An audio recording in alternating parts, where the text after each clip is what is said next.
And I think one of the things that really endured more than anything was the relationships between people and work around CY. So every time I try to get my head around what CY is doing or say it out loud, I struggle to articulate how incredible and important and sort of paradigm shifting is for me personally, and it is for so many others. It changed everything. Becoming a father and taking that seriously.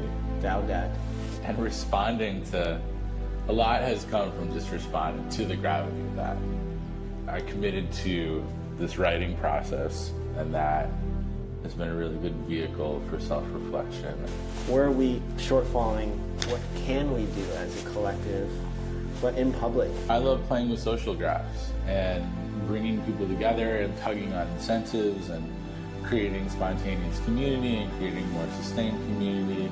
I've sort of learned that I have a capacity for leadership on that. And this is in the skyspace in particular. He obviously has a lot of work that does different things. Right, different forms, different capacities. Yeah, but the sky spaces particularly are about sort of, you kind of encounter the sky in a new way in this frame. There's that moment where I didn't even play anything because I just wanted to let it be. It's the most powerful moment of this sunset where you're in this space and the sky turns completely, this very rich, complicated darkness. Yeah. And the frame of it, the ceiling turns completely white. I just love the tension between, like, it's so humble and so grandiose at once, to both frame that and also acknowledge that in surprising ways. And filled me with humility and gratitude.